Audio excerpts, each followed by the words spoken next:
Russia. Vladimir Putin got Donald Trump elected, they told us. Hillary Clinton said that repeatedly. Now, at first, it was hard to take any of it very seriously. We tried, but there was no evidence it was true at all. And so a rational person concluded the obvious. This was a childish psychological defense mechanism. It was not a factual claim. And yet they kept saying it in the face of no evidence. And over time, they began acting on it like it was true. And then even over more time, they paralyzed the entire federal government for years, fruitlessly trying to prove the core claims of Russiagate. But they never could because those claims weren't true. And yet, critically, they clung to those claims. They never stopped repeating the talking point. The Russian government, quote, hacked our election. That was Jen Psaki not long ago saying it out loud like it were true. Now, here's the context.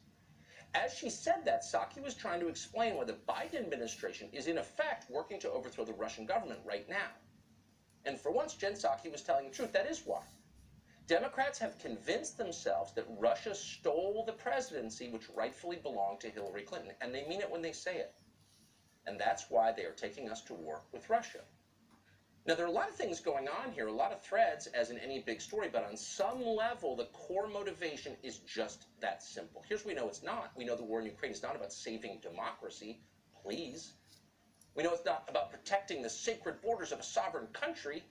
We know the Biden administration doesn't care about those principles because they run our country, and we see how they act.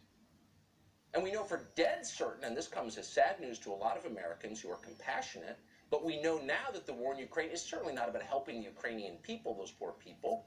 Many more Ukrainian civilians will die, certainly, thanks to the Biden administration's policies. If you wanted to save Ukraine, its people, its infrastructure, its nation, you would push for a settlement now. You would have done it 2 months ago, but they're not doing that. They've rejected it out of hand. So that's not their goal, saving Ukraine, saving human lives. No, that's not their goal.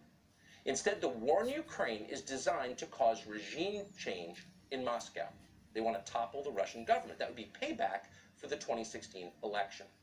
So this is the logical, maybe the inevitable end stage of Russiagate. Now, we should have seen this coming because they said it out loud years ago. Here's Adam Schiff from 2 years ago predicting it, saying it. Watch this. As one witness put it during our impeachment inquiry, the United States aids Ukraine and her people so that we can fight Russia over there and we don't have to fight Russia here. So we arm Ukraine so we can fight Russia. Now, how many Americans, whatever you think of Putin, probably not much, justifiably, probably don't have a lot of interest in moving to Russia, but how many Americans then or now want to, quote, fight Russia? A very small group. But Adam Schiff said it out loud at the time in the House of Representatives. We don't arm Ukraine so we can help the Ukrainians. They're merely unfortunate pawns in all of this. We arm Ukraine so that we can punish Russia. Why?